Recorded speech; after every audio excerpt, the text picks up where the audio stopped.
कभी आपने महसूस किया है कि जैसे कुछ भी अच्छा नहीं हो रहा? सुबह होती है, लेकिन वो ताजगी नहीं होती जो कभी बचपन में महसूस होती थी। लोग हंसते हैं आसपास, पर आपके अंदर जैसे कुछ टूट सा गया है। आप अपने कमरे में अकेले बैठते हैं और सोचते हैं, क्या मैं ही गड़बड़ हूँ? इतना सब कर रहा हूँ, फिर भी कुछ क्यों नहीं बदल रहा? कभी कभी तो ऐसा लगता है जैसे कोई अदृश्य दीवार खड़ी हो गई हो, जो न आगे बढ़ने दे रही है, न पीछे लौटने दे रही है। आप कुछ कहना चाहते हैं, लेकिन बोल नहीं पाते, कोई समझ नहीं पाता, और आप खुद को भी नहीं समझ पाते। और तब एक सवाल अंदर आता है, क्या अब कुछ अच्छा हो भी सकता है? यही सवाल कभी एक इंसान के मन में भी आया था। वो भी थक गया था, अंदर से टूटा हुआ, बाहर से शांत। उसने दुनिया से नहीं, खुद से हार मान ली थी। और तब वो बुद्ध के पास पहुंचा। आरव एक युवा ब्राह्मण था,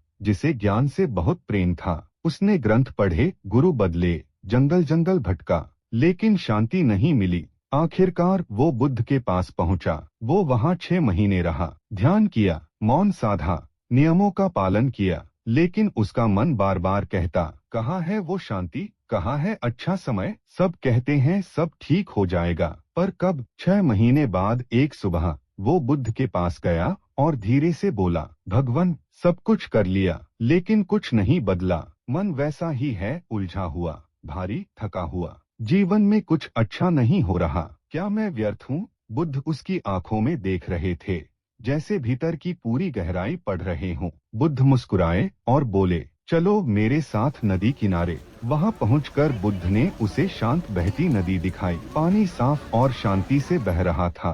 बुद्ध बोले, अगर मैं इसमें पत्थर फेंक दूं तो क्या होगा? आरव बोला, पानी गंदला हो जाएगा। और फिर तुम क्या करोगे? शायद छानने की कोशिश करूंगा, या पानी हिलाना बंद कर दूं। बुद्ध बोले, ठीक वैसा ही तुम्हारे जीवन के साथ हो रहा है। तुम्हारे मन में कुछ समस्याएं आईं, पत्थर जैसे, और तुम हर बार घबरा गए। तुम बस चाहते रहे कि सब तुरंत ठीक हो जाए। तुम स्वीकार नहीं कर पाए कि कुछ चीजें समय मांगती हैं। जैसे नदी खुद ब खुद साफ होती है, वैसे ही जीवन भी धीरे धीरे अपनी दिशा खुद ढूंढता है। बुद्ध ने एक कहानी सुनाई।